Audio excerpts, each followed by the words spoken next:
It's an honor to be here tonight to introduce a man whom I greatly admire and whose work is an inspiration to me. His book, 3 Cups of Tea, has been on the New York Times bestsellers list for nearly a year and has been named Time Magazine's Asia Book of the Year. Greg has appeared on National Public Radio, the BBC, the Today Show, and numerous other broadcasts, and he has been featured in dozens of publications. I first learned of Greg's work in the spring of 2002. My husband, a young physician, had died 6 months earlier. He was on board United Flight 175 when it crashed into the World Trade Center. In the wake of his death, I was filled with great anguish and faced with many difficult and overwhelming decisions. One task was determining what to do with my husband's books. His office was literally filled to the rafters with medical textbooks, which were extremely valuable. As that question was weighing on my mind, I read an article in the New York Times about the Taliban in Afghanistan and how they had destroyed the libraries and the thousands of books they contained. The writer interviewed a librarian who is quoted as saying, "If you take any information back to the Western world, please let people know we need books. Everything has been destroyed." So that article planted a little idea in my mind. I then went on to learn that Al-Qaeda's efforts to recruit fighters had been successful largely because they could afford to pay people. When one is living in extreme poverty without access to running water, health care, basic education, and little economic opportunity, the prospect of merely 25 cents a day is very appealing. So this was another idea. And those two ideas began to coalesce. And the thought about economic opportunity and education came together. And I came to see education as a means out of extreme poverty. And I wondered how my husband's books might be put to good use, ideally in an academic setting in an impoverished country. The thought of my husband, Fred's books, helping medical students in Afghanistan made my face light up. And as I spoke with this idea to some friends, I came across an article Greg did with Terry Gross of National Public Radio's Fresh Air. I contacted Greg to see if he might be willing to help get my husband's books to Afghanistan. He invited me out to Montana to discuss the idea. And upon arriving in Montana, I met a man whose thoughtful, carefully chosen words and gentle demeanor quickly put me at ease. It was apparent to me that this gentle giant had a big heart, filled with generosity and a genuine interest in helping others. He was authentic and humble in spite of doing great deeds. Thanks to Greg, my husband's books did indeed make their way to the medical school in Kabul. As I think back on that experience, I'm reminded of a quote by Hannah Arendt, who, reflecting on the horrors of World War II, said, "Even in the darkest of times, we have the right to expect some illumination. And that illumination may well come less from theories and concepts than from the uncertain, flickering, and often weak light that some men and women in their lives and in their work will kindle." Greg's work has provided such illumination to me in some of my darkest moments, and he has brought hope to countless others. So my hope for tonight is that Greg's talk will touch that place deep within all our hearts, where the seed of inspiration can take root.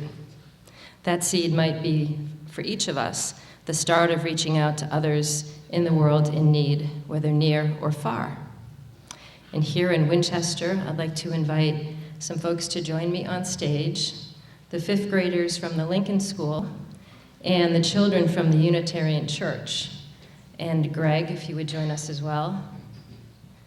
They have raised some money as part of the Pennies for Peace program.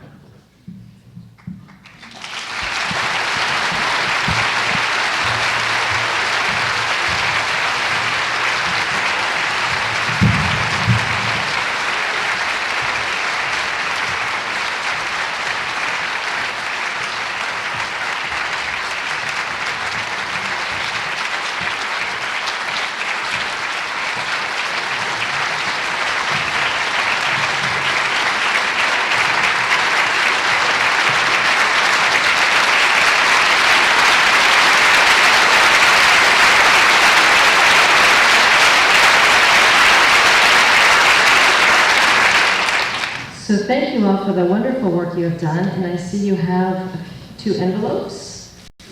Would you like to tell us a little about it? Where are you from? We're from the Unitarian Youth Church. Welcome. Thank you for joining us. And down the end there? Okay, the Lincoln School 5th grade, and you have raised $1,940.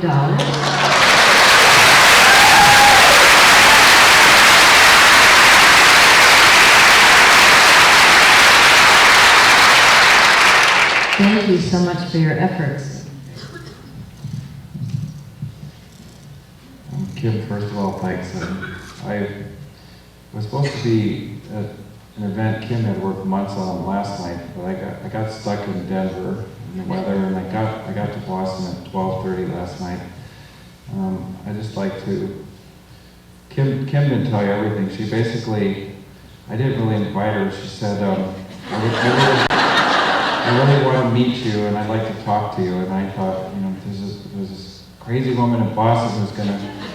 She didn't tell me, all the experience of it, what she had gone through. And she said, well, how about if I see you in a day or 2 or 3 days? I can't remember, it was like 2-3 days. And I said, well, I'm kind of busy, and I just got back from overseas, and I have to go travel again. And so what she did is she jumped on a plane, flew to Missoula, Montana in the middle of the winter time, and then she drove all the way to Bozeman. And we had a little talk. I think we had a little sheet that we used, a slide projector, and we talked about what happened. But I was still grabbed.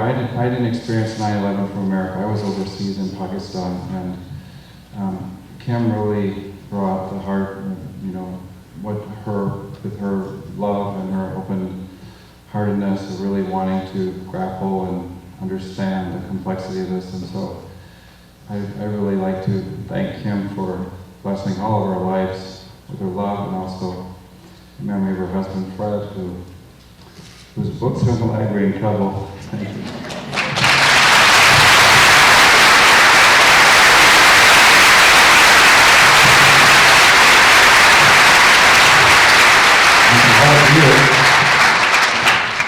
This way, 1 second. And to all of you, the real hope for future is in our children. And I see, when I look into your eyes, I see the children in Pakistan, Afghanistan. What can you buy with a penny here in Massachusetts? Pretty much nothing. Okay. Maybe a gumball. I think gumballs are a nickel, aren't they? What we can do is, in Pakistan, Afghanistan, or even Africa, you can buy a pencil. It's not that a pencil's so important, but what education does is it can give a child hope. So you've given hundreds of children hope, and there's no better thing than that. So I'd like to thank you from the bottom of my heart, from the children in Pakistan, Afghanistan. All the money for Pennies for Peace we bring overseas, and we buy school supplies. And so I'd like to thank you for giving lots of kids hope and giving the whole world peace with your pennies. Thank you.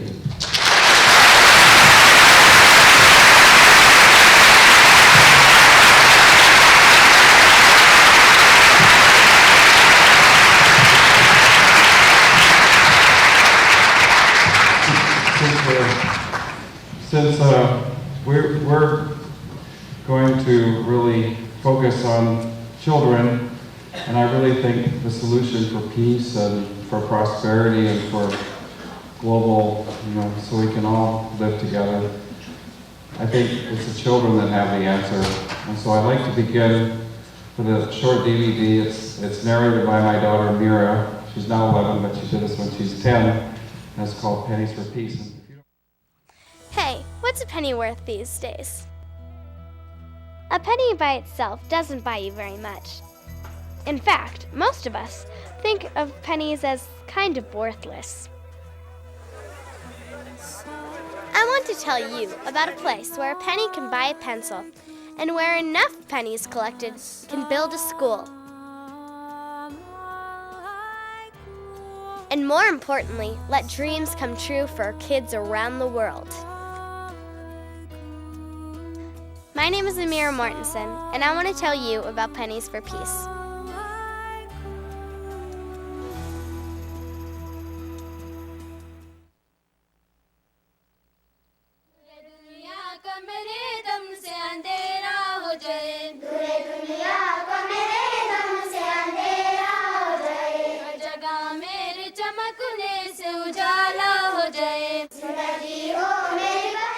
started in 1993, when my dad, Greg, went to Pakistan to climb K2, the second highest mountain on Earth.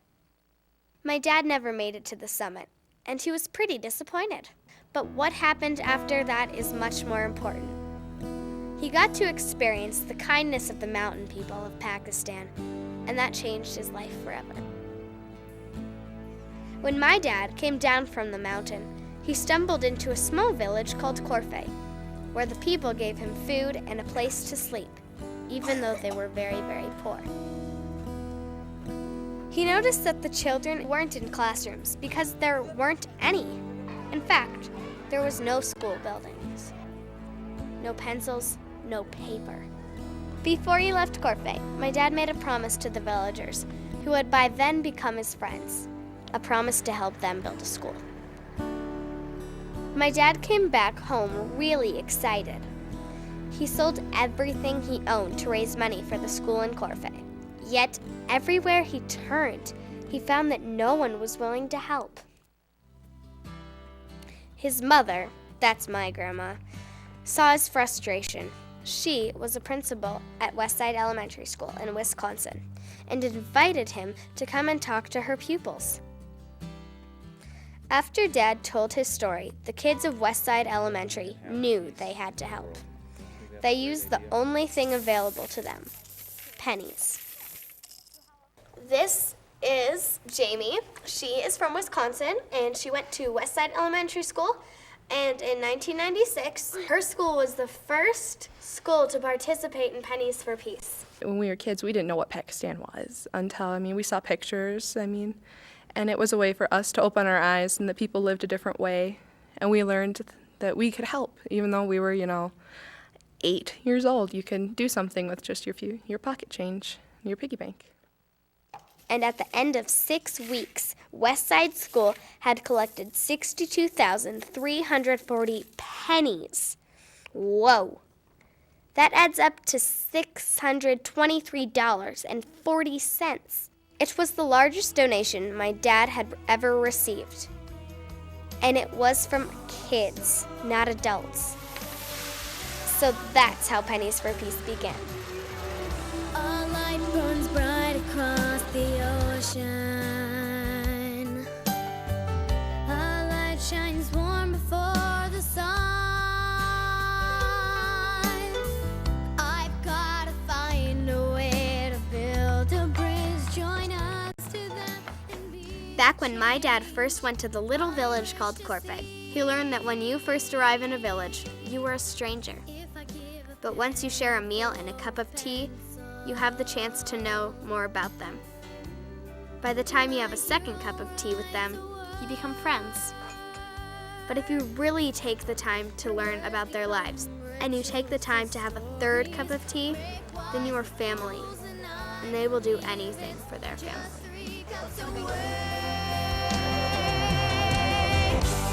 3 cups of tea. First cup, you're a stranger. 3 cups of tea. Second cup, a friend. 3 cups of tea. By third, your family. How long to trust a stranger? How long to share? I will call you friend.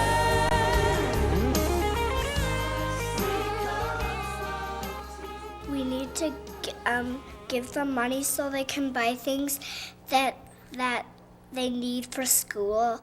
For my birthday party, I raised lots of pennies, and I got $250 and 120 cents.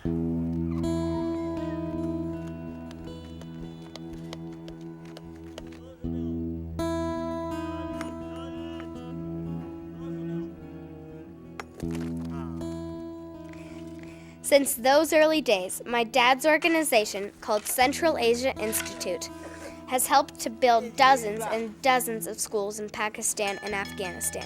Now tens of thousands of children can have an education and hope for a brighter future. With education, they can make a positive difference in their villages.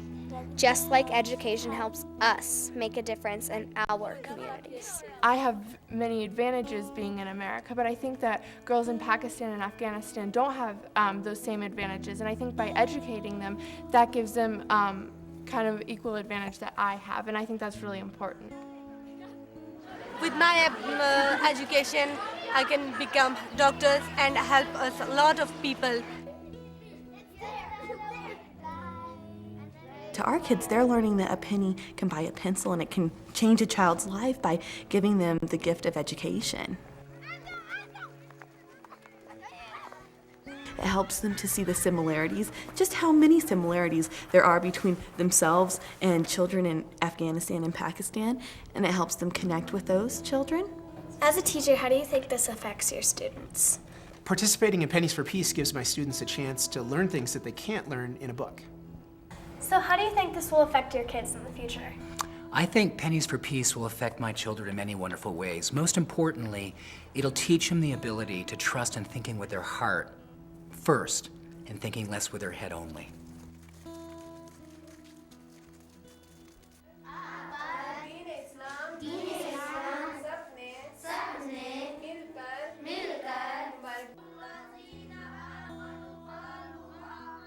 And last but not least, my dad, Greg Mortenson. He is the founder of Pennies for Peace. I feel really blessed, and anybody can make a difference, and all of you are making a difference with your hope and your support, and also you know how important education is. And you know, in Pakistan or Afghanistan, some kids walk 3 hours to go to school in the morning.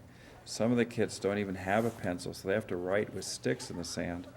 But because of Pennies for Peace now, they're able to go to school, they can have notebooks and pencils, and that really gives them hope. And if you have hope, you can really do anything, can't you?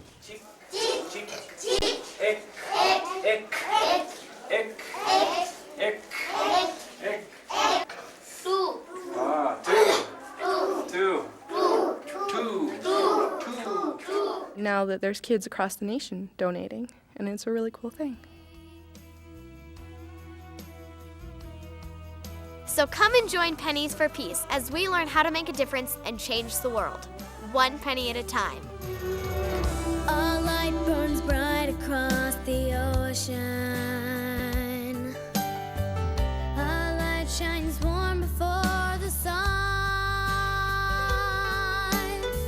I've gotta find a way to build a bridge, join us to them and be the change I wish to see. If I give a penny for a pencil,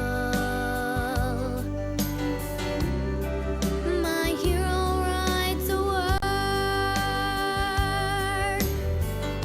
Her words become rituals, his stories make wise the fools, and I believe it's just 3 cups away.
Or America, the real enemy is ignorance, and it's ignorance that breeds hatred.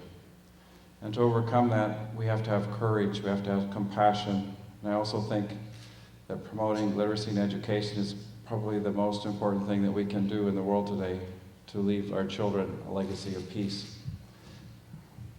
When the first edition of 3 Cups of Tea came out, this is in March of 2005, I honored Haji Ali, a village chief, who taught me what 3 cups of tea mean. Anybody know what 3 cups of tea means? I can't see you. First cup, you're a stranger. Second cup, a friend. And third cup, you become family. But the process takes several years.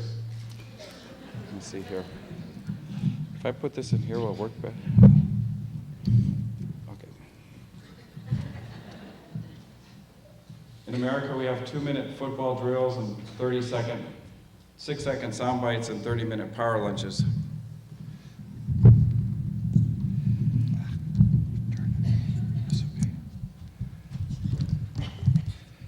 Okay, give him a big round. Thanks. So, when the publisher picked the subtitle, "One Man's Mission to Fight Terrorism, One School at a Time." Now, I understand the implications, and especially what education can do to fight terrorism, but I called New York and said, I really do this to promote peace. And fighting terrorism is I think it's more important about promoting peace. And they said, son, you need to learn a couple things about the publishing industry. First of all, only 12% of nonfiction books make a profit, and 2/3 of all bestsellers are pre-chosen by us, the publisher. So we'd really like to promote your book, but you need to be fighting terrorism so we can pitch the media. So, anyhow, I finally conceded because I really wanted them to help promote the book a bit. But I made a deal. I've worked in Pakistan, Afghanistan for many years, so I made a deal with them. I said, if the hardcover doesn't do well, I'd like you to change the subtitle on the paperback to One Man's Mission to Promote Peace. So the hardcover came out, and even just as they predicted, it caught some media attention, but it only sold 20,000 copies. And that was way below their expectations. So I was in Pakistan in December 2006. I was in the earthquake area. It was very devastating. I usually am gone from my family over the holidays. And Paul Slovak, the new editor on the book, said, guess what? He called me up and said, we've decided to change the subtitle of the book to One Man's Mission to Promote Peace, One School at a Time. So the paperback came out January 30th last year. It's been a New York Times bestseller ever since for 55 weeks. And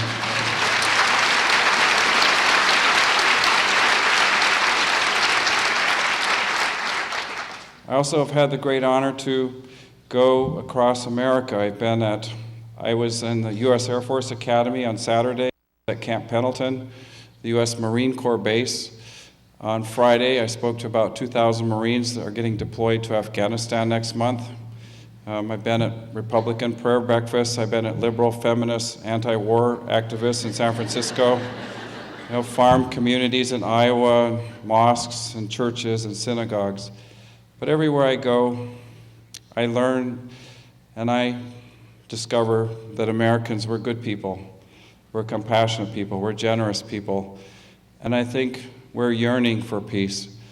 And it's education that can bring people together from all affiliations and political persuasions and walks of life and all different faiths. And it's really been inspiring to have that message resound through this book, 3 Cups of Tea. So I grew up in Africa for 15 years. I went there when I was 3 months old. My father was the founder of Kilimanjaro Christian Medical Center, and my mother started a school. And it was a joyful childhood. I went to school with Muslims and Sikhs and Hindus and Jews and Christians. I went to school with children from 24 different countries. But finally, my father had to raise $6 million in the 60s to build this hospital. The first 10 years, he raised $1 million. The 10th year, he raised the other $6 million, and he worked very hard to do that. When it came time to open the hospital, it was a very joyous day, and first Julius Nyerere, the visionary leader of Tanzania, got up and spoke. And then my father got up, and he just had a little short message for the people. He first congratulated them on their hospital, and then he said, in 10 years, all the department heads of this hospital will be from Tanzania. And a chuckle went out amongst the crowd, and all the expats and the Westerners, they kind of laughed at my dad. And afterwards they said, how could you dare say such a thing to set the people up for an unrealistic expectation?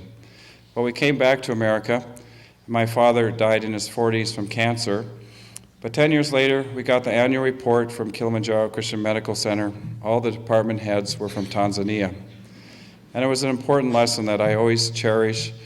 And I've learned that without trust and without really having confidence in people, really nothing can change. So I've really taken my father's lesson to heart. Well, finally, it came time, you can go back one actually. There we go. Came time to come back to America, and I was really excited. You know, I was looking forward to this place of 4th of Julys and fireworks and Cracker Jacks and all those good things we have in America. But my first day in high school in St. Paul, Minnesota, actually the first hour I was in homeroom and I got beat up. And the kids put a garbage can over my head and they started pounding on it. Because I said I'm an African, and they said, no, you're not from Africa. And you know, it was the first time in my life I learned what the word racism meant. It was the first time I learned about prejudice, and it wasn't in Africa, it was here in America.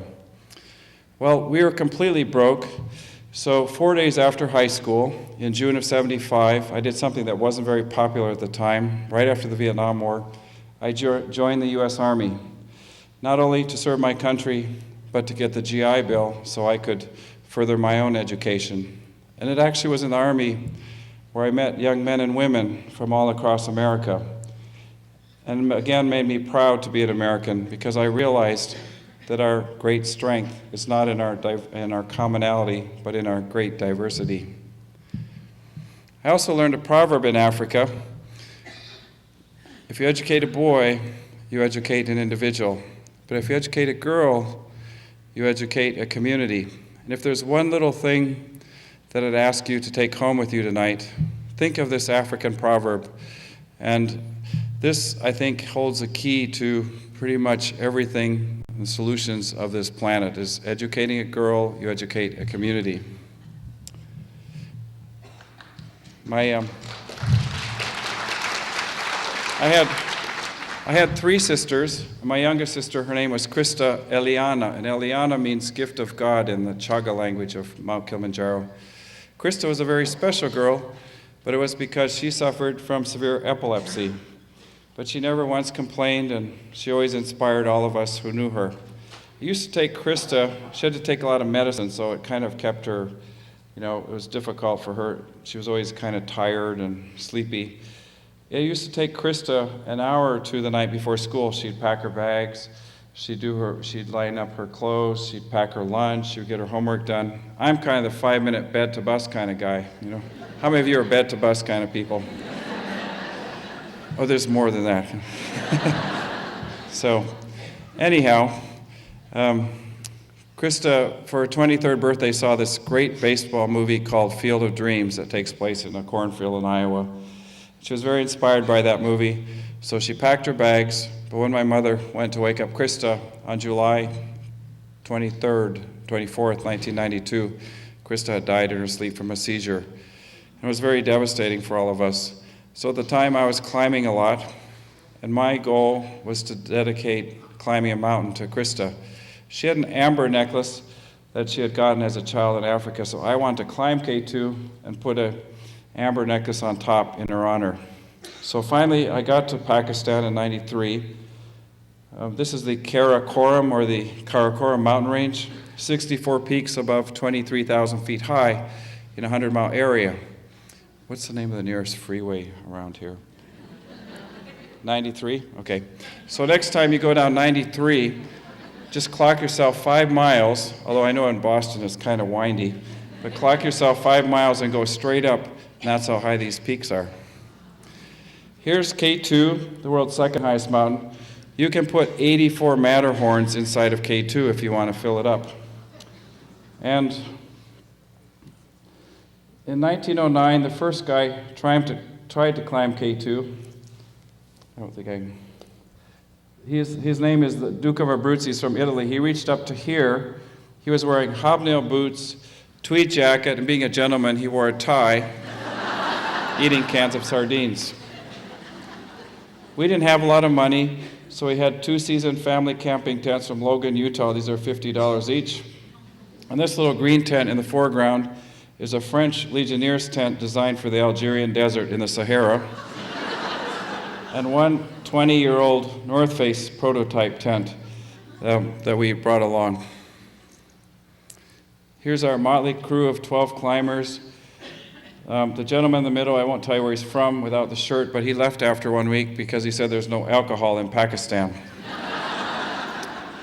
And here's an avalanche, and this is the Gilkey Memorial and all the climbers who've died on K2.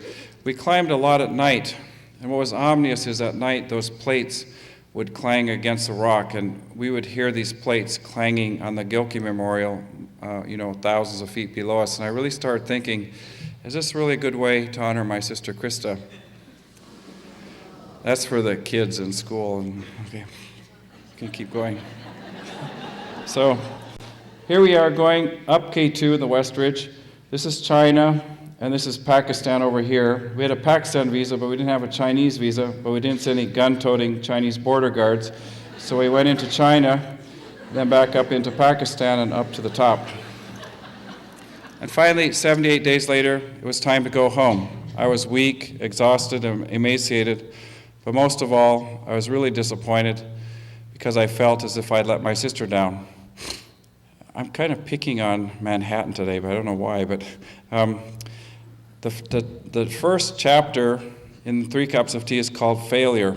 And when I submitted the original manuscript to New York, they said, Greg, in America you never start a book with the word failure. It's bound to fail. But that's one little round that I convinced them to keep that word failure in the book.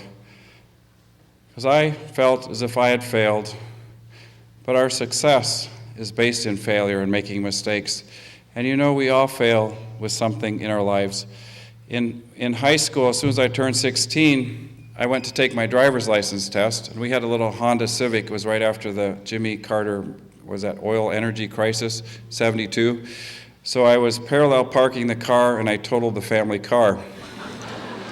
And then in college, I had to kick a 28-yard, I used to kick playing football in college. I had to kick a 28-yard field goal. It was at the end of the game. We were behind by 1 point, 16-17. And a 28-yard field goal is like 99% shoe-in field goal. So I lined up, and I kicked the field goal, and I missed. I've failed in relationships, and all of us will fail in our lives one time or another. Some of us will fail in our investments. Some of us will fail in tests. Some of us fail in relationships. Some of us fail with our jobs. Some of us will get fired. Some of us won't get into college that we want to go to. But when that moment happens, think of this very beautiful Persian proverb. When it is dark, you can see the stars.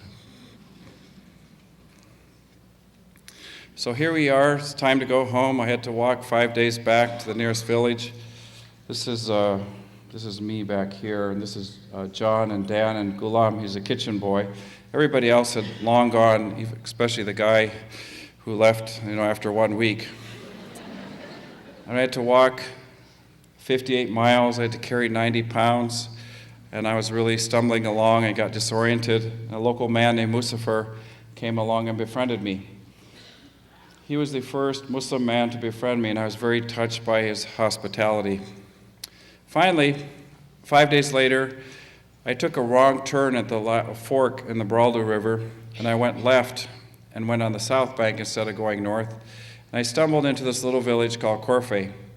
As I got to the village chief was standing there. His name is Haji Ali. He's kind of a stout man, very gruff with a silver beard. First he greeted me, said, Assalamu alaikum. And then he looked at me and he shook his head and he said, Chizale. I'm from the Midwest, so the best translation I can think of the word Chizale is what the heck. I was really weather-beaten, my pants were ripped, and here I was struggling. He had no clue where I'd come from. And he looked at me and he said, welcome to our village, but first, son, you need to take a bath. I hadn't had a bath in 84 days. So he took me down to the river, we washed up, went to his house for a cup of tea.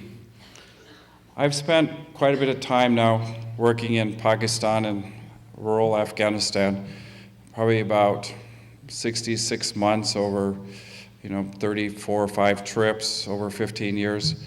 And I've learned a few things. 1 out of 3 children born dies before the age of 1. The female literacy rate in many areas is 2 to 5%. The government will tell you it's 40 or 50%, but it's more like 2 to 5%. And what's sometimes most difficult to understand is that the men leave the villages to try and get jobs as porters and dishwashers and road construction crews. And often to get a job, they have to pool their resources, their goats, their land, to bribe somebody. But who's left behind? It's the women. The women tell me now that their workload has doubled over the last 2-3 decades because the men leave the village. We also did a study on 18 women in 1998. We took the hemoglobin level, the red blood cell count level of 18 women.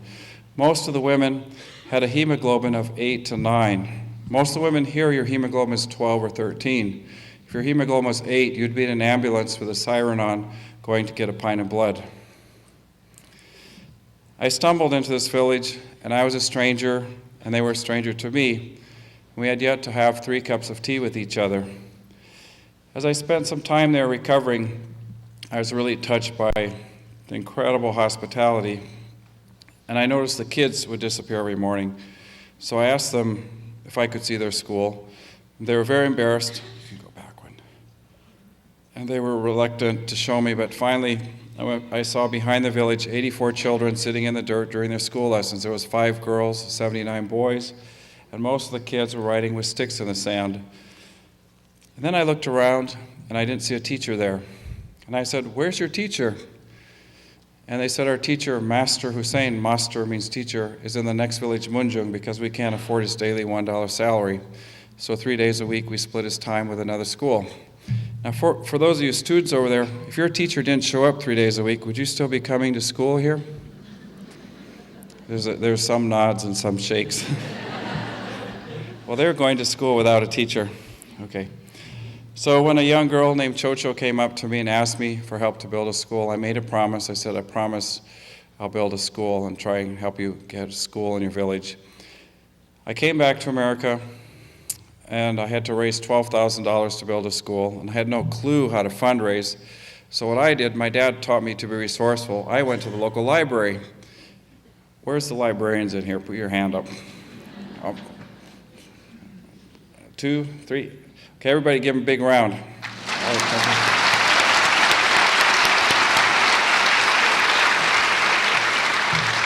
So I went to that librarian, and I said, "I'm trying to raise $12,000 to build a school in Pakistan. What do you think we should do?"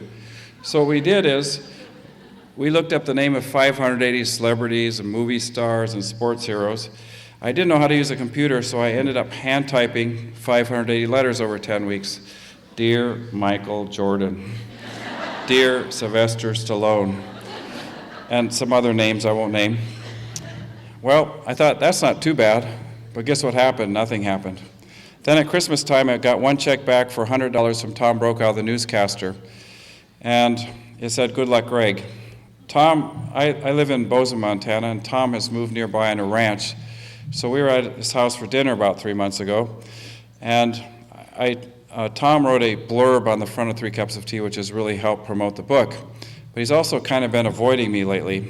So I asked Tom, "Why are you avoiding me?" He said, "Well, Greg, actually, I'm kind of embarrassed because a lot of people have come up to me and talked about this 3 Cups of Tea thing, and I only wrote you a $100 check." And I told Tom, I said, "Actually, you inspired hundreds of other people, so I'm really happy, I'm really grateful for that." I didn't quite have the nerve to say, you can still write a bigger check. I try to get the guts to do that. Well then, I sold my car, I sold my climbing gear, everything I owned. By springtime, I had only $2,400. My mother noticed I was frustrated and getting a little despondent. My mother invited me to come and talk to her kids, Westside Elementary School in River Falls, Wisconsin. I spent 2 days there, and when I got ready to leave, a 4th grader named Jeffrey came up to me, and he looked at me deadpan in the eye, and he said, "I have a piggy bank at home, and I'm going to help you raise money to build that school in Pakistan. Well, I didn't think anything of it. And 6 weeks later, West Side School raised 62,340 pennies.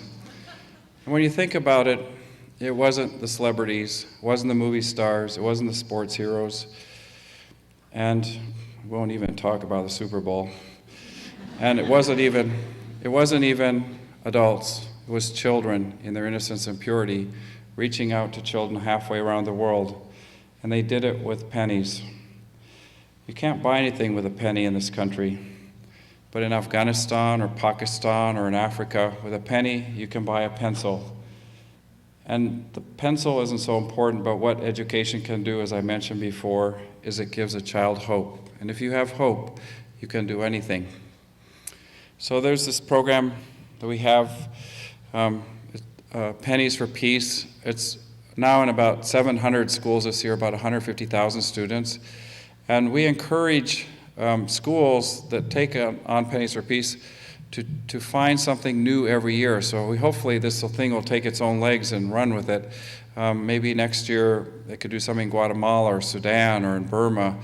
And what it is about teaching children to open their minds, to have cross-cultural understanding, and also that most important is that anybody can make a difference. And it's really a seed or a penny that's really going to change the world eventually. I've had some criticism lately, people saying, I'm going out and promoting ignorance by saying that pennies can change the world, but you know what? It's people that bring peace, and pennies that bring peace, and pencils and hope that bring peace. And you can put together all the think tanks in the world and all the armies and everything else, but really, until children, my wife says I'm preaching, I'll cut that out. So I went back to Pakistan. Sorry. I went back to Pakistan and got the school supplies, went up the Karakoram Highway, got back to Corfe, and again, there was Haji Ali to greet me. First he said, Assalamu alaikum, peace be with you. And then he kind of crossed his hands and he looked at me and he shook his head. He said, Chizale. Now, this time he said Chizale because there was no phone, no email, no fax, no letter writing, so he didn't know I was coming back. And not only that, I brought the school supplies. But he said, son, you made a big mistake here because we didn't think you're coming back, but if we really want to build a school, we have to build a bridge first. So I hadn't thought of that. So I came back to America. I had to raise $10,000 more. I went back in 95, and in 10 weeks, they built a 284-foot span bridge over the Braldo River. This is 18 miles from the nearest road. They carried 5 800-pound steel spools of cable 18 miles up the mountain trails to build this bridge. It was a phenomenal engineering feat. Well, I was 38 years old. I was a bachelor. All I could think about was, I got to get this school built in Pakistan. And I was at a fundraising dinner in San Francisco where my childhood hero, Sir Edmund Hillary, was speaking. And I'd also like to honor Sir Ed. He recently passed away. He started dozens of schools in Nepal, but also he inspired lots of other people.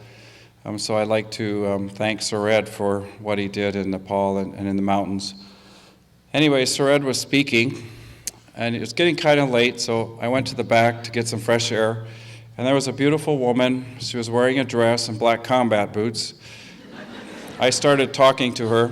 At Camp Pendleton, they really liked the black combat boot thing. I started talking to her. 6 days later, we got married. And now we're living happily ever after in Montana with our 2 kids 14 years later.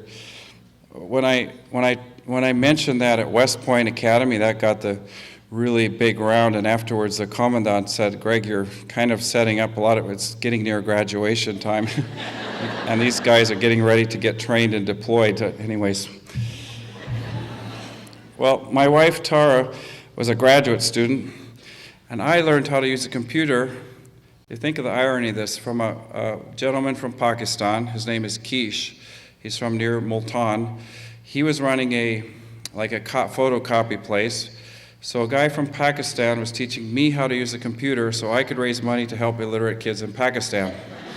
And my wife, Tara, was a graduate student, clinical psychologist, so she taught me this really cool thing called cut and paste.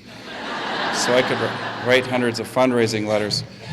So that you can see the school wasn't getting very far. 3 years later, we were still working on it. There was Makmal, our senior mason. And I kept having a lot of physical obstacles. These are men from Corfu, 18 miles from Corfu. They're carrying struts and beams and trusses for the roof. These weigh 90 to 120 pounds. What's really amazing, though, is the gentleman in the foreground, in the front. His name is Sher Taki. And he's the imam for the village, the religious leader.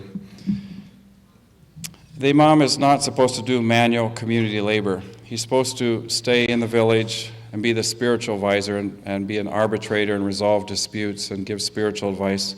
Well, not only did Chertaki came down, he carried the first load back to the village, symbolizing his advocacy for education. And I've spent quite a bit of time with him, Chertaki. He told me that in the Holy Quran, the first word of the revelation to Muhammad, the prophet, is Ikra. And in Arabic, the word Ikra means read. And the first 2 chapters implore that all people should have a quest for knowledge. Well, 3 years later, see, we hadn't gotten very far. And the problem actually wasn't them, the problem was me. I was doing something that you call micromanagement. I had my plumb line, receipts, and records, and I was determined to get this school built. One day, Haji Ali, he came up to me, and again he said, Chizale, because he noticed I was getting real kind of frustrated. He said, son, if you want to help us with a school, you need to do one thing. You need to sit down and be quiet and let us do the work. He took my plumb line, receipts, and records, and he locked them up in his earthen locker, along with his prayer beads and Quran and his British musket gun. It's kind of the kind you fire on a bipod and gunpowder blasts in your face. And there he said, everything will be just fine, don't you worry. Of course, I was horrified, and 6 weeks later, guess what happened? The school got built. That was an important lesson. I had to let go, empower the communities.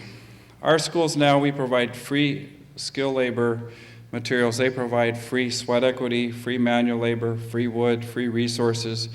So it becomes a kind of a 50-50 thing. But we can build a school for between $15,000 and $25,000. The World Bank budget on this would be $250,000. This is a micro scale, but you can also take this on the macro scale. I love history, and if you look back at history, after World War II, there was something called the Marshall Plan.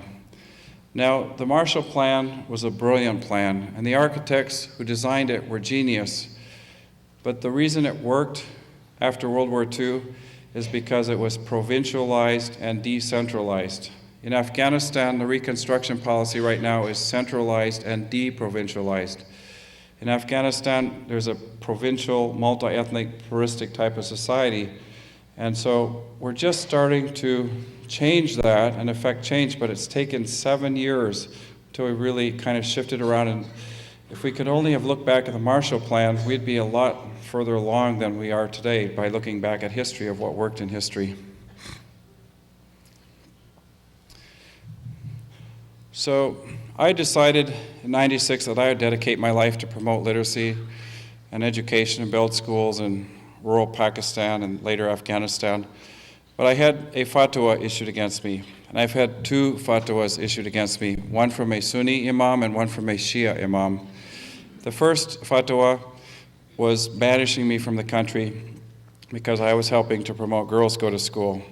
So I sought out the advice of Syed Abbas Rizvi, who's the head Shiite leader in northern Pakistan. And it was very, he said, well, let me find out. So he wrote a letter to the Council of Ayatollahs, which is in Qom in Iran, the High Council. And several months later, he summoned me into the mosque, and I thought, this is it, I'm going to get booted out of the country. It was very intimidating going in there. You see, he has a black turban on, which means he's a descendant of Muhammad. And I thought, this is it, I'm going to get booted out of the country. But instead, he brought me a red velvet box, and he opened it, and in there was a letter written in the ornate Persian script. And it read, Dear compassion of the poor, we have reviewed your case, and in our Holy Quran, education is encouraged for all children. And furthermore, what this man is doing in your midst is in the highest principles of Islam. So we give our blessings and our approval. The more I do this, I'm really convinced that what I learned as a child, if you educate a boy, you educate an individual, but if you educate a girl, you educate a community, is so important. Several global studies show that if you educate a girl to at least a 5th grade level, it does 3 important things. 1, reduce infant mortality. Remember I was mentioning 1 out of 3 children dies before the age of 1. Number 2, reduce the population explosion. Bangladesh is a great example. In 1970, the literacy rate for females in Bangladesh was about 20%. They started a massive national campaign to get all the girls educated in Bangladesh, and by 2000, the literacy rate in Bangladesh is 74%. And if you look at a population demographic graph, you can see that the population in Bangladesh is just starting to reach an apex. In Pakistan, the population there is doubling every 26 years, and the female literacy rate in the rural areas is still about 25 or 30%. And the third reason is girls' education improves the basic quality of health and of life itself. Something else, that'll be for the university students tomorrow. They can take down their notes, okay?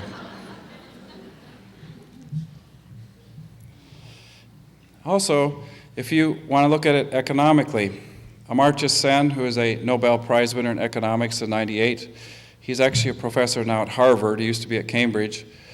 He wrote a great book called Development is Freedom. If you're into reading, it's like a really thick book, but full of really wonderful things. He estimates that if you invest $1 into the education of a female in the third world, the return rate after 20 years is $34. Now, I challenge any venture capitalist or anybody here, if I give you $1 today, can you bring back $34 in 20 years? I don't really think so.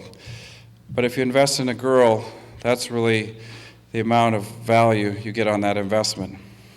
Also, having studied Islam with some of the scholarly imams, I've learned that in the Holy Quran, when a young man goes on jihad, he has to get permission and blessings from his mother first. And if he doesn't get that permission, it's very shameful or disgraceful. After 9/11, the Taliban actually had a high desertion rate. And the Taliban were going around at gunpoint trying to get recruits to join in the jihad against the imminent UN and US intervention. But they were mainly targeting illiterate swaths of impoverished society because educated women refused to allow their sons to join the Taliban. And I've been criticized for saying that because some people say, well, Greg, that's great, but all the 9/11 hijackers were educated. And that certainly is true, but nobody bothered to check their mothers. Nearly all their mothers are illiterate. And I doubt that they went to get permission from their mothers to commit such an atrocity.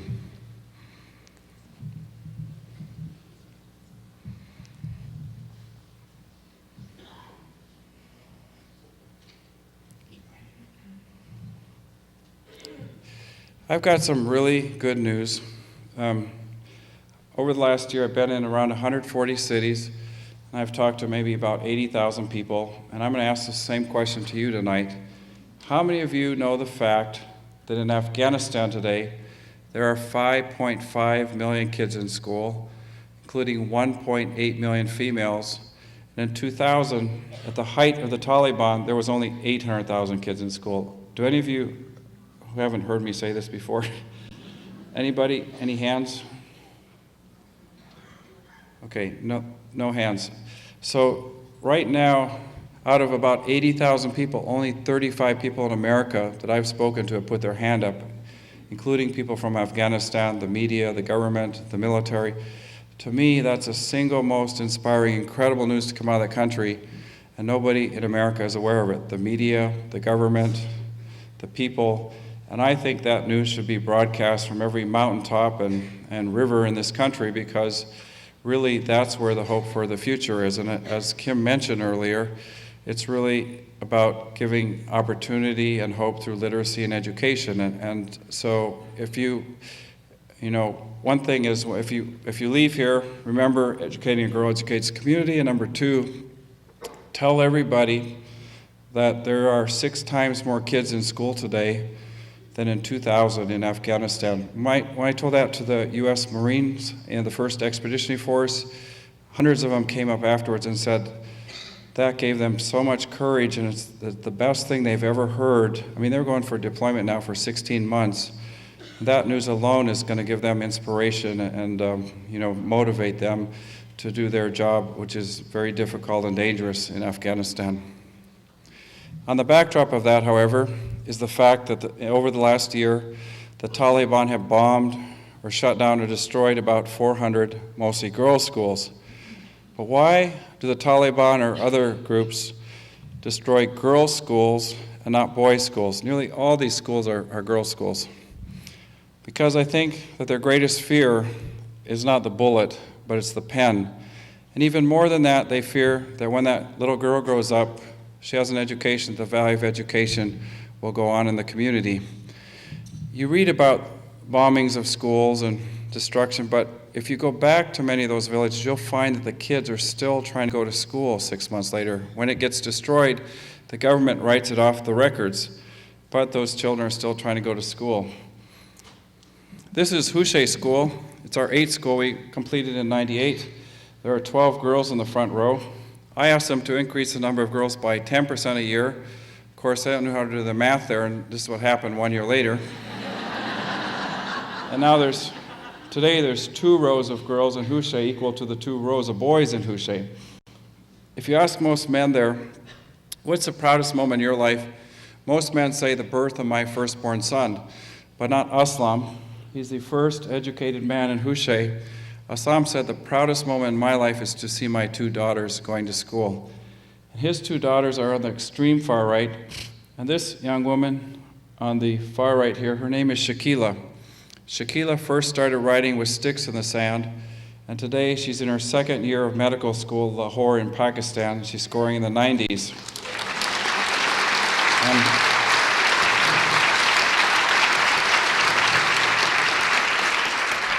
Shakila, her dad, Aslam, said, I think you should become a teacher because being a doctor is really messy. But Shakila said, I'm going to be a doctor.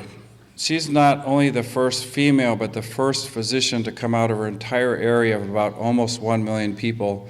And she's determined to go back and work with her people. And it cost about $400 or $500 a year for all her medical expenses in medical school. And here is Aziza. Just one more example. Aziza is from the tribal areas on the Afghan border. She's a tribal person. Aziza is the first educated woman to go to school in her valley out of about 4,000 people. When she went to 1st and 2nd grade, the boys, they used to throw stones at her.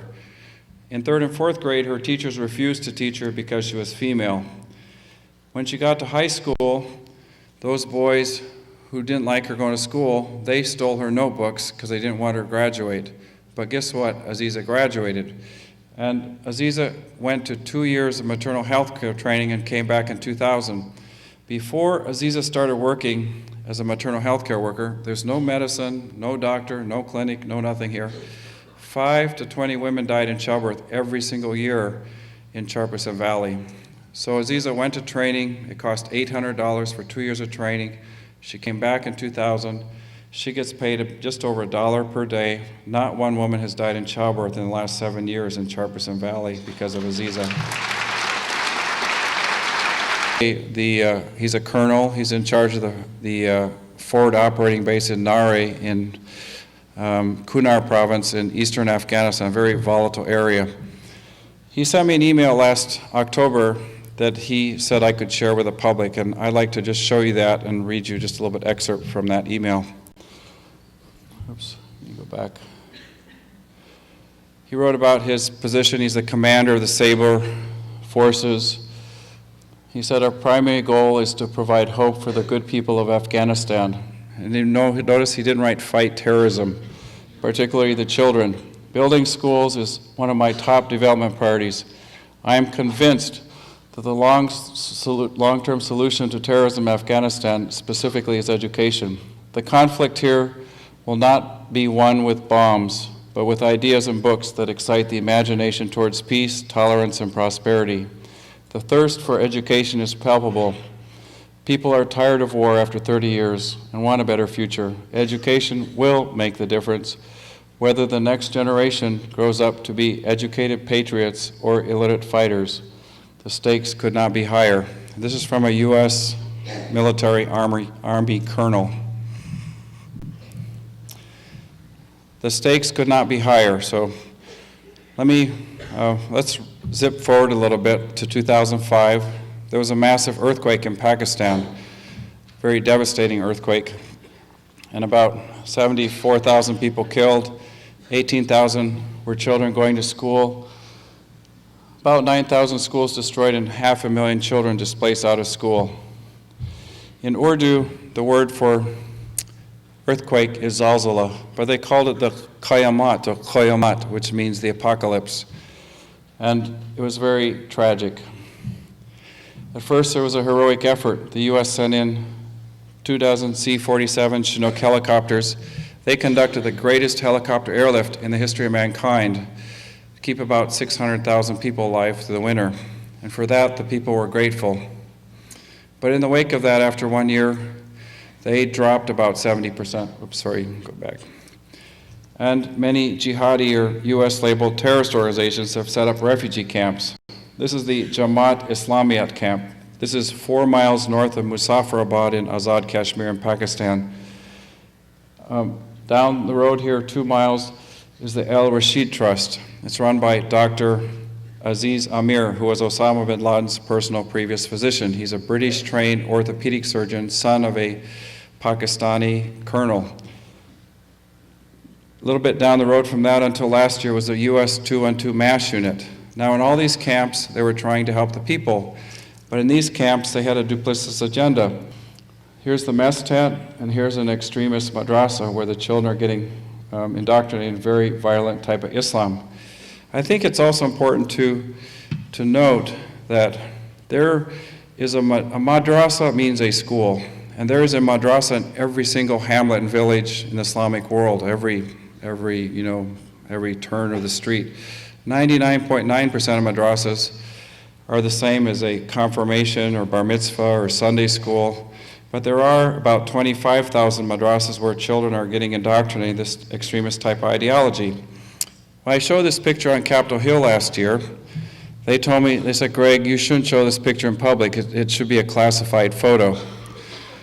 But what is really tragic is the fact that the Pakistan government, the international community, cannot invest about $1 or $2 per month per child so these kids continue on with their education.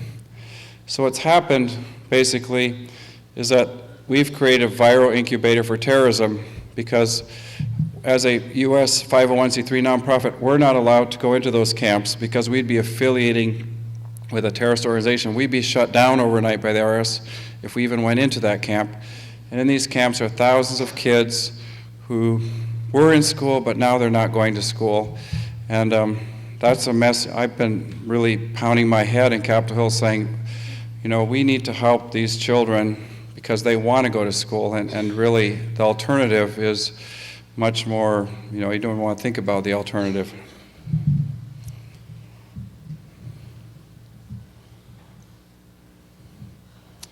These are, we weren't going to help in the earthquake areas other than provide teachers, but what happened after years, nothing got done there. So we started putting in these seismic schools that can withstand like an 8.0 Richter scale earthquake. This school cost about $14,000. The materials were flown in by U.S. military helicopters. We had Chinese seismic engineers who are used to working in earthquake areas. The mullah gave a blessing, the people gave free labor, and we were able to get the school up and running in about 4 weeks. This is called Noseri, and there were 24 young girls who died in the rubble in the earthquake. And the community provided all the free labor to get these schools up and running again. This is a Gundi Pari school, and this is Azad Kashmir. But we don't have enough money or resources to build all the schools we like, so we have converted a steel, this is an armored personnel carrier in Maidan Shah in Afghanistan. This is a 9th grade class. This is what it looks like inside. There's 12, you can go back, 12 ninth graders, go back one, going to school, learning English in a Russian Soviet personnel carrier. Let's see. Okay. There are 80 second graders going to school in this steel truck container that has bullet holes in it. This was used to bring over U.S. military supplies. We've salvaged it and converted it into a classroom. And of course, where are the girls? They're outside going to school in the dirt. Some of these young women have walked 2 hours to get to their school in Maidan Shah that consists of one mat, one blackboard, and a teacher. But you can also see their fierce desire at wanting to go to school. You know, my job sometimes isn't easy. Most people, though, ask me, isn't it dangerous over there? But what's really most difficult is the fact that I'm a father. Actually, the back of the book says I'm an Indiana Jones fighting the Taliban in their own backyard. But actually, you know what? I'm just a Midwesterner. I'm a father. I'm a husband. I'm a veteran. Most of all, I'm fiercely passionate about what I think education can do. And the most difficult part about my job is being away from my children and my wife several months a year for many, many years on end. Since Thanksgiving, I've only been home about 5 days, and I was in Afghanistan, I've come back, but what really gives me hope is the fact that I think our children, through education and breaking down barriers and walls, can really live in a world of peace. I didn't get to see my kids learn how to walk. I didn't get to see my kids learn how to ride a bicycle. I didn't get to see my kids learn how to tie their shoes. And as parents, you know, those are life's most precious events. But I did get to see one thing happen. In January 2006, I had come back from the earthquake, 2006, I'd come back. It was the earthquake in Pakistan 2 years ago. It was in January, and I was in bed reading bedtime stories to my son Khyber. He was 5 at the time. And all of a sudden, he started reading. And for those of you who are parents, you know that moment when your child starts to learn how to read. And I really celebrate that moment because, I thought, I've seen thousands of kids overseas learn to read and write, but now I saw my own son learn to read, and it gave me tremendous hope. I also bring my kids to Pakistan and Afghanistan to share with them. I hope that they can learn from seeing what education can do. This is last August, my daughter Amira, my son Khyber, we opened up Chunda School. It took us 8 years to get one girl to go to school in Chunda. We really leveraged on the mullahs. Finally, the school opened last August. There was 74 girls in school. They've been out now for 6 weeks over winter break, and school starts next week in March. I think the 5th of March. There are 340 girls registered to go to school in Chunda Village.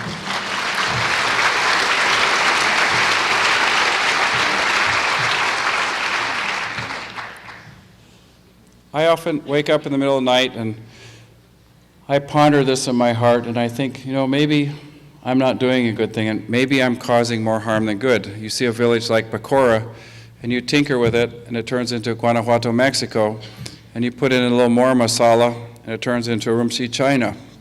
And you know what? I don't know where we're headed, but I know one thing. If you listen to the people, what they want is education. And what I listen to most is when I talk to women, and I ask them, I tell them, I'm here to help you. I'm your servant, but what do you want most in life? And you'd think most women would say, I want a good husband, I want prosperity, or I want a big house. But what most women tell me is 2 things. First, I want my kids to go to school. And number 2, we don't want our babies to die. Those are the 2 things that they tell me. And how do you answer that question? I really think it begins with literacy and education for the girls.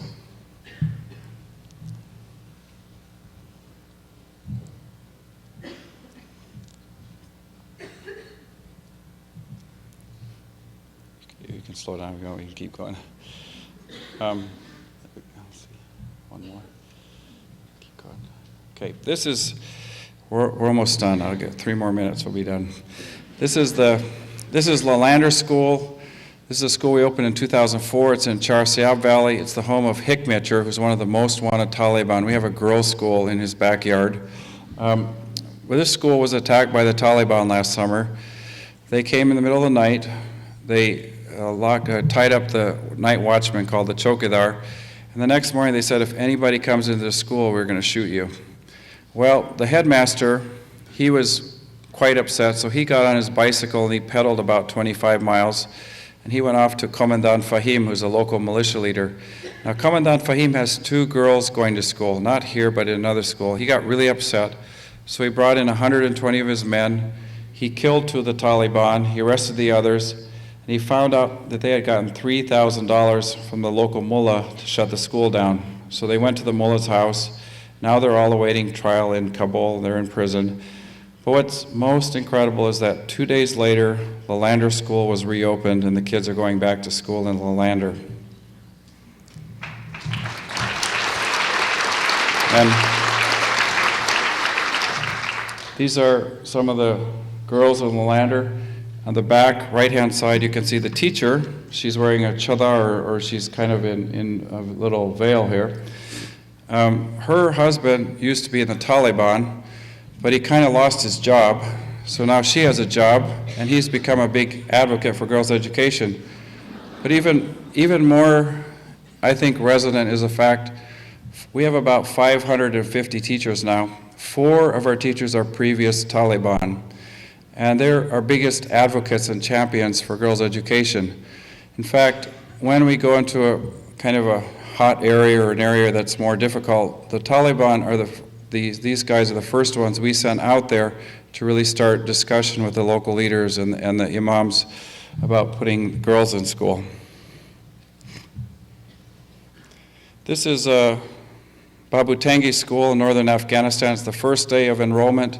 Kids came from all around. And as I watched them coming to register for school, I started looking at their Chinese rubber boots and their flip-flops, and some of them were in bare feet. And they're walking on this really alkaline earth. And then I saw their boot prints and their flip-flop prints and their bare feet prints. And I kept looking at the ground. And I thought back to 1969 when Neil Armstrong had first stepped on the moon. And he said, 1 small step for man, but 1 giant leap for mankind. And I thought that's 1 tiny little footprint for that brave young girl. Behind her comes dozens more girls, and eventually they grow up and the value of education goes on in the community.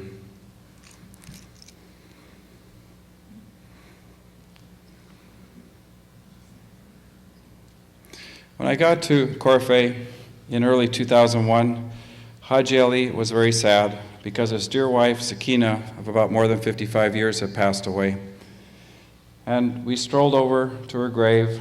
She was buried in a little box facing the west towards the sunset, towards Mecca, where she'd always said her prayers. And in a rare moment of sentiment, he told me, he said, without her, I am nothing. And then he said something that I'd never forget. He said, very soon you'll be standing here, and I'm going to be in the ground. And he kind of chuckled.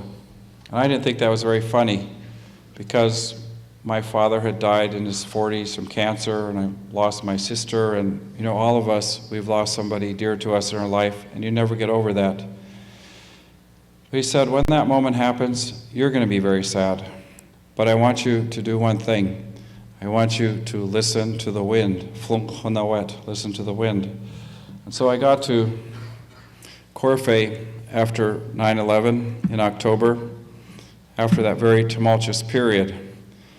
And after 9/11, I decided to stay in Pakistan because I had a lot of work to get done. And everywhere I went, I was touched by an outpouring of hospitality and prayers for peace. I remember, sorry, go back here. Do you want to help her?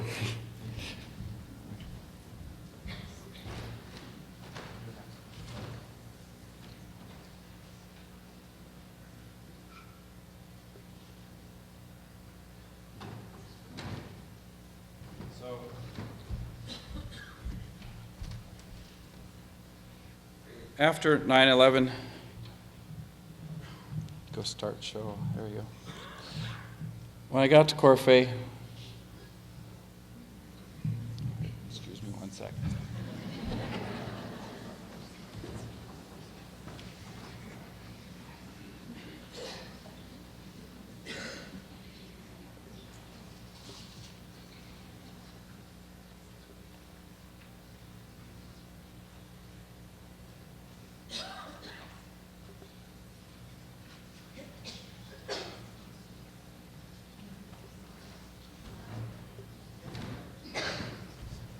get to see the whole slideshow real quickly.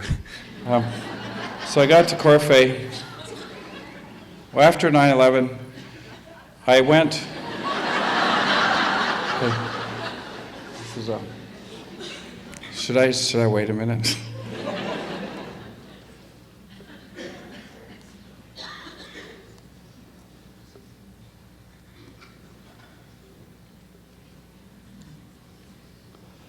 Have you ever seen that thing called Teletubbies?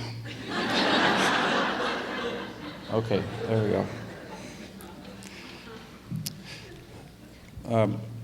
After 9/11, the U.S. State Department, the embassy, they said all American citizens should evacuate Pakistan. It's a dangerous place, and they encouraged us to leave the country. But I had a lot of work to get done. My board directors even said, Greg, you need to leave. So I finally called my wife, Tara, who had already been in Pakistan a few times, and she said, you know what, you're with the people who love you, and you have a lot of work to get done, so hurry up, get your work done, and then come home. And that's what I did. And everywhere after 9/11, I was touched by what I saw and I heard. People came and apologized to me for what happened in New York, even though they had nothing to do with it. I remember a very elderly, poor widow from a village called Kwardu. She came up to me after we'd opened a school in Kwardu, and she gave me 5 very precious eggs, and she put them in my palms, and she said, please bring these to the widows in New York, because I have nothing more to give you. I'm very sorry, but I want to share this with my widows, fellow widows who are suffering. I was invited for prayers of peace, and everywhere I went, I was touched by what I felt. Well, finally, it came time to come back to America. I came back on Halloween Day, and I landed in Denver Airport, and as I got out, I saw these American flags everywhere, and I called my wife, and I said, it looks like the 4th of July here in America. You know, what's going on? She said, Greg, you've come back to a changed country, and she kind of encouraged me to just kind of, soak in everything that had happened. And I went down to my basement that night. I got back to Bozeman late at night, and I started looking through piles of letters that I'd gotten as I was away in Pakistan. And then I started getting hate mail, and subsequently I got death threats. And it wasn't from people in Afghanistan or Pakistan, it was from Americans. People called me a traitor to my country. Some people said that you should die a painful death because you're helping Muslim children. And some people said, you're worse than the enemy because you're one of us, helping children, Muslim children go to school. It was the only time in my life that I thought about quitting my work, because if I'm in Pakistan, Afghanistan, if somebody's threatening my family in Montana, I want to go home and protect my family. Again, it was my wife, Tara, who encouraged me to get out in public and talk about what I'm doing. And I'm kind of a shy guy, quiet guy. I'd rather be at home or more just to be overseas with my shovel and drinking lots of tea. But I followed my wife's advice, and I started getting out in public and talking about what I felt and what I saw, and most of all, sharing the message about hope through education. And along came people like Kim, and along came hundreds of other people. And I realized that Americans were good people. And although we were suffering, we also had to open up our hearts to understand what had really happened. And I think what had really happened is it's ignorance that breeds hatred, whether it's here in America or in Afghanistan or in Pakistan or in Africa. So here we are today and trying to share and spread a message of peace, and I can tell you I'm just overwhelmed by everywhere I go, because I find that Americans, we're all good people, and we all want peace, and we all have compassion, and we share those same values with the good people in Pakistan and Afghanistan. But we need to invest and support education initiatives all over the world. Today in the world, there are 145 million children deprived of education due to slavery, literacy, poverty, gender discrimination, religious extremism. If we want to eradicate illiteracy, it would only take $6 to $8 billion per year for 15 years. That's about $1 per month per child. But the reality is, the last year in Afghanistan, we spent $624 million to eradicate opium, $14 billion for the military budget, only $38 million went into education for those 5 million children. So Haji Ali got to his grave, and I stood there, and as he predicted, I was sad. But then I remembered what he said. He said to listen to the wind. We're done. And I listened to the wind, and in the wind I heard the voices of the children in the school. And I realized that his legacy and his vision had come true through the literacy and education of his kids. And I also thought back to those very precious evenings when I'd sit by the hearth. Haji Ali often had a little kerosene lantern, and he would read either the Quran or Persian poetry. And when I looked at his eyes, I sometimes saw tears in his eyes as he was reading the Quran or the Persian poetry. One day I asked Haji Ali, "Why do you have tears in your eyes when you read the Quran?" He said, "Greg, actually I don't know how to read. I've memorized these books. It's my life's greatest sadness that I've never learned to read and write. It's my life's greatest hope that my children, my grandchildren, can learn to read and write." And I also realized that finally I had come full circle, because I hadn't found the field of dreams in a cornfield in Iowa, and I hadn't found the field of dreams on top of a big bad mountain called K2, but I'd found the field of dreams in a little dusty field in a place called Corfe in Pakistan. Thank you.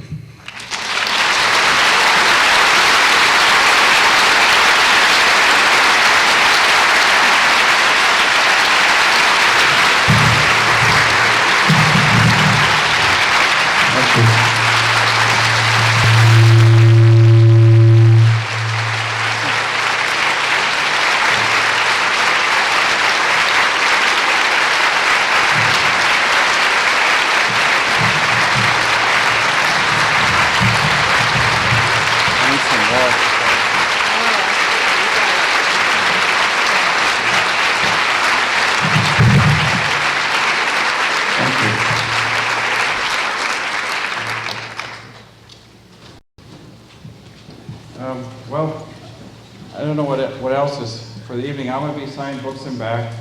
If you want, I guess you're going to have a few comments or question and answer. I don't know what, you can stay here as long as you want.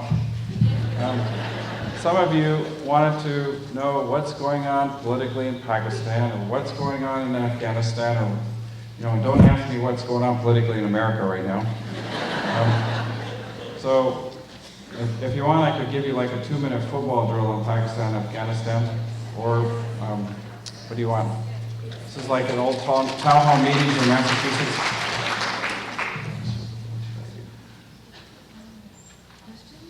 Okay. So, do you want to do a 2-minute football drill first, and then you want questions and comments? Okay. You could.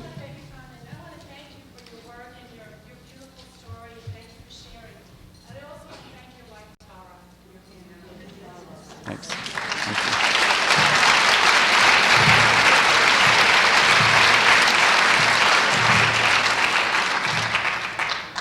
Let's see how fast I can do this.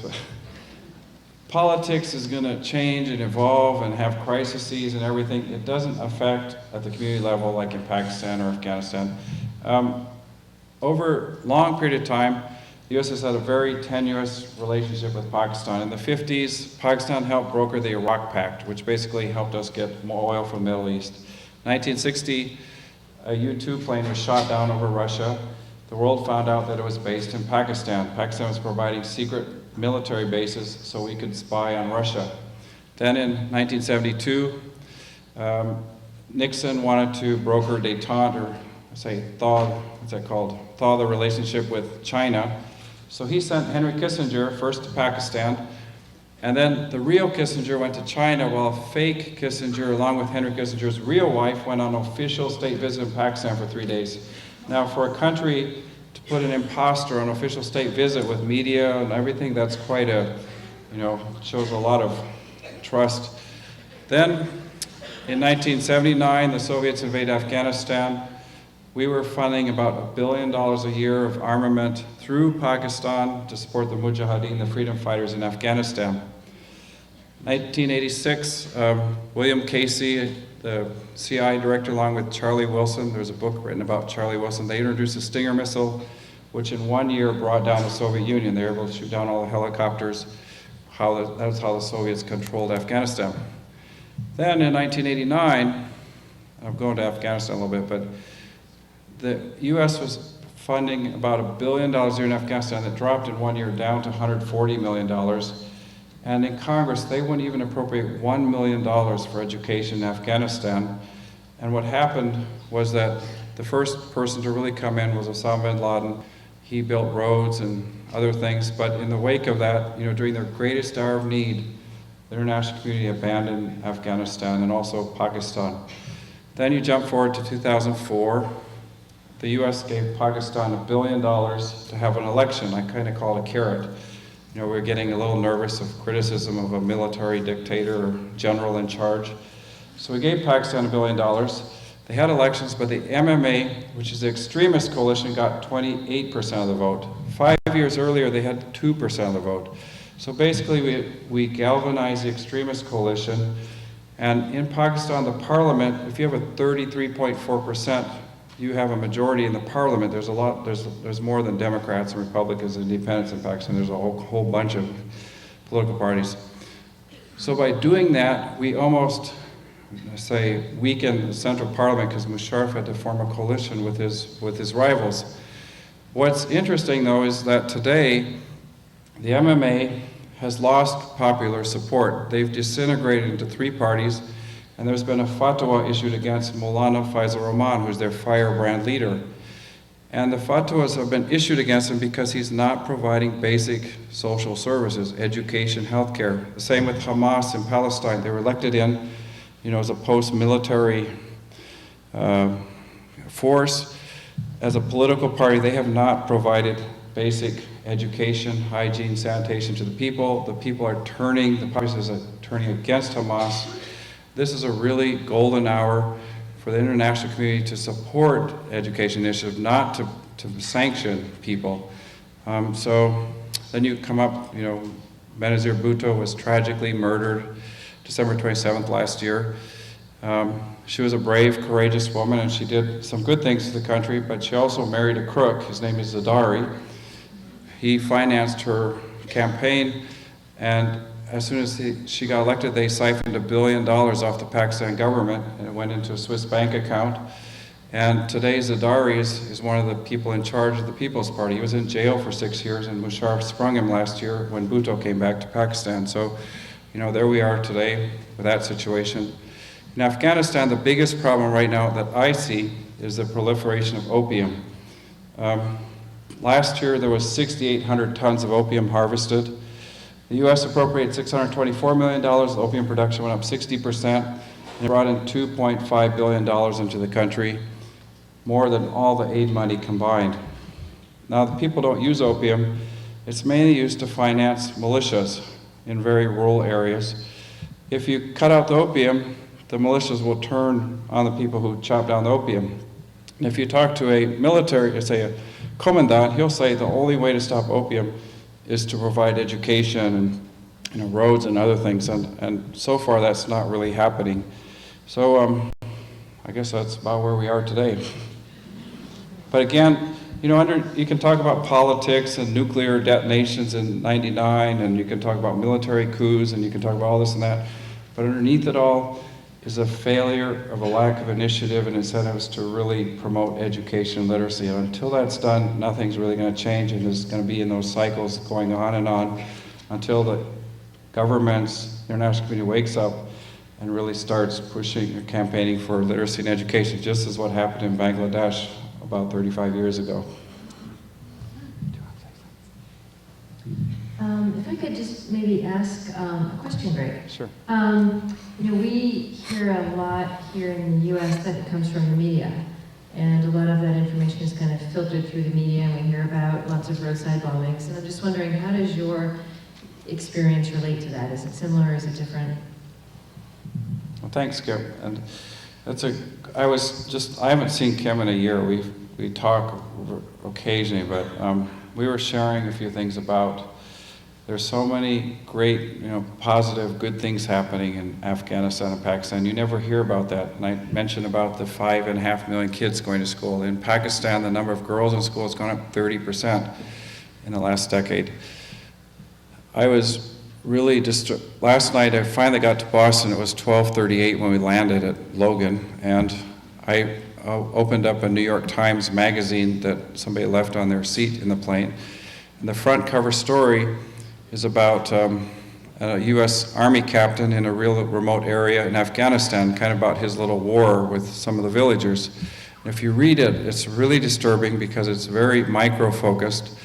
It kind of portrays Afghan as bad people, and the U.S. Army even talking about having to kill civilians and everything.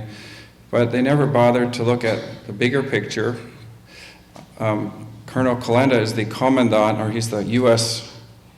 Colonel in charge of that whole area. You just read his email tonight.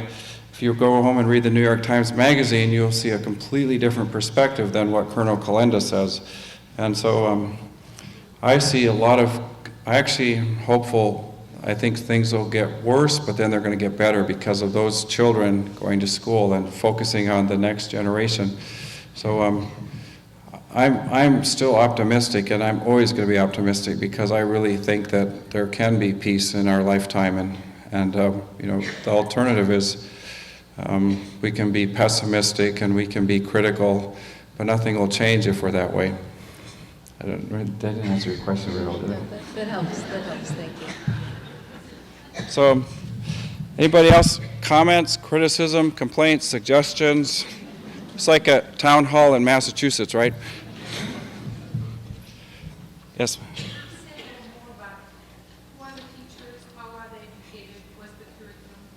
Good. Are you a teacher? Okay, good. All right. Glad a teacher reminded me about talking about something really important. All of our teachers are local. At first, we've never taken $1 of federal funding, and I doubt we ever will. I first tried, when I had a hard time raising money, tried to get USAID funding from the government, but they said all your teachers are under or unqualified. The problem is there was no qualified teachers. This is like 10 years ago. So we took 5th graders, 8th graders, 10th graders, we put them in very intensive teacher training, also start to teach them about cognitive skills, and we've had really good results. The students in our school score in the high 70s and low 80s on their national exam. In Pakistan, the national average is about 44 to 46% on their national 5th grade exams. We also have worked on, we have two things that might be different than here in America. We have the storytelling tradition, and I think I didn't share this with you tonight. You can tell me if I did.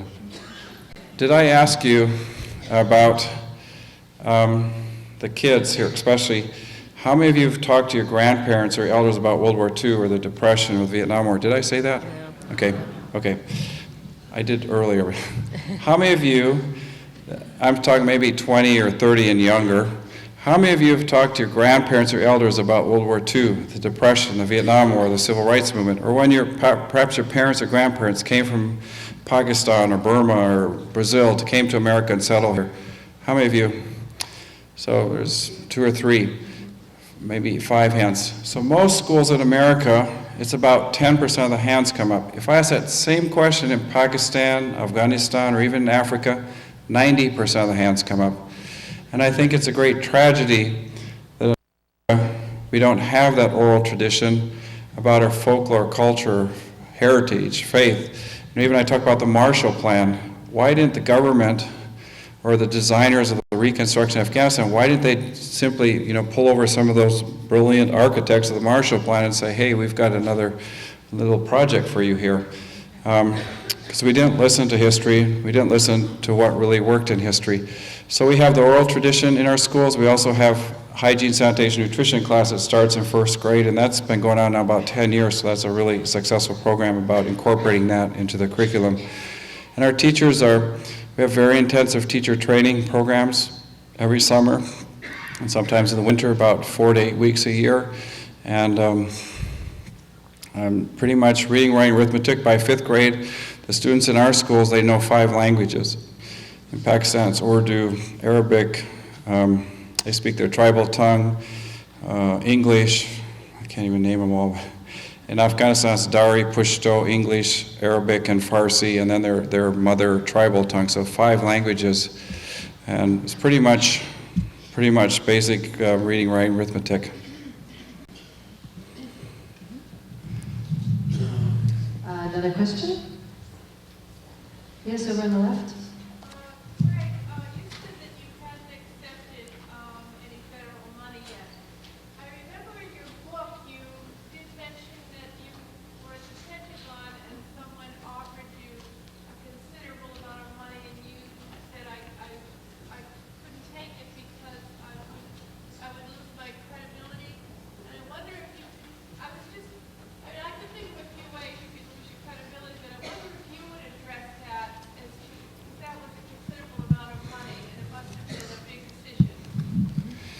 She was asking about, we have had it's happened, the Pentagon has twice offered us like $2 to $3 million. We had something called the Overseas Development Corporation, which is a government agency that gives loans to nonprofit. And just a month ago, they were offering us $3 or $5 million. This is all federal money. But the main reason is we didn't take the money from the Pentagon, not because it's the Pentagon. And obviously, there's some concern about if the book ends 4 years ago, so I've kind of come a little bit, or we've come a little bit, I say, of a way since then. But the main problem with the Pentagon or the U.S. government money is that they stipulate where those schools need to be built, and there's a lot of strings attached. They say that you have to use certain qualified contractors. Now, if you look in Afghanistan, it's called PRT, Provincial Reconstruction Team. The U.S. has built about 500 schools in Afghanistan, but about 100 to 150 of those aren't even open because they never involve the communities from day one. So you'll drive, and say you go through Talakat in northern Afghanistan, there's a beautiful school there built by the U.S. It's called the RPT. It's a civil arm of the military. But the school, there's nothing there. And you drive down the road a mile, you see 800,000 kids outside in flapping tents going to school. And then you ask the kids, why aren't you in school? They say, the teachers say, we didn't get an order to go to school. Then you talk to the district education officer. He said, well, the contractor says he won't give us the keys because he hasn't gotten paid yet. It goes on and on. But the problem is from day one, they didn't involve the communities. And so I guess the real objection, obviously, if people knew we were directly funded by the government, that would put us at some risk. But more importantly, if we want to, if we were going to use government money, we'd stipulate that communities decide where to build the school, and they would control the kind of initiation and management of the project. So it's kind of like bottom up rather than top down kind of development. And I'm a veteran also. I served in the Army, and I talk a lot with people in the military about really, a mindset, and really this is more about promoting peace than anything else.